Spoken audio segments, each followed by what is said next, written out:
Good morning, I'm Justin with Prestige Motorsports, and today we've got Steve Gass' 70 Mustang convertible that has been converted to a fastback. Out back we're hanging a 1980 Lincoln Versailles rear end off of a 4-link setup with a coilover. He wanted to run these to keep with the age of the car. Back in the day, this was a very popular Ford 9-inch disc brake conversion. Here we have our fastback converted rear end with the remote battery in the trunk and air-motive fuel system. Got the tail lights all wired up and everything like that. Just got to run power and ground cables.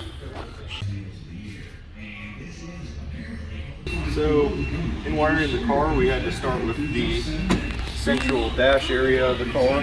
It's got an updated fuse panel. Originally they came with a glass fuse panel. And got the cluster and clock units updated. So we'll use the Holley system to turn on the warning lights. And the Terminator X and MSD are mounted back here behind the clock as well.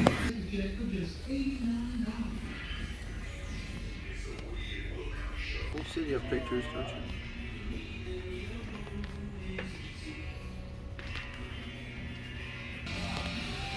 Steve really wanted some safety, so with the roll bar, you have a hard time cranking a manual window regulator. Well, with New Relic's power window conversion, you can turn these manual regulators into switches. Just like that, rear quarter glass is powered. Cool in this package will be Wizard's brushless radiator fan and shroud kit.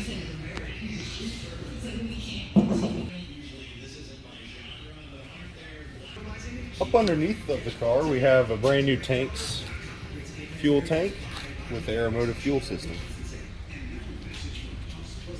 PTFE fuel lines will prevent fuel vapor from permeating into the cabin, carrying the fuel from the tank to the bulkhead fittings.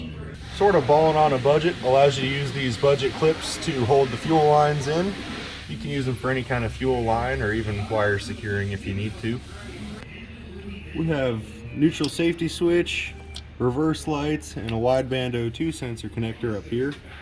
Today I'll be wiring the front section of the car, installing this fuse panel for the two brushless fans that will pull up to 45 amps each.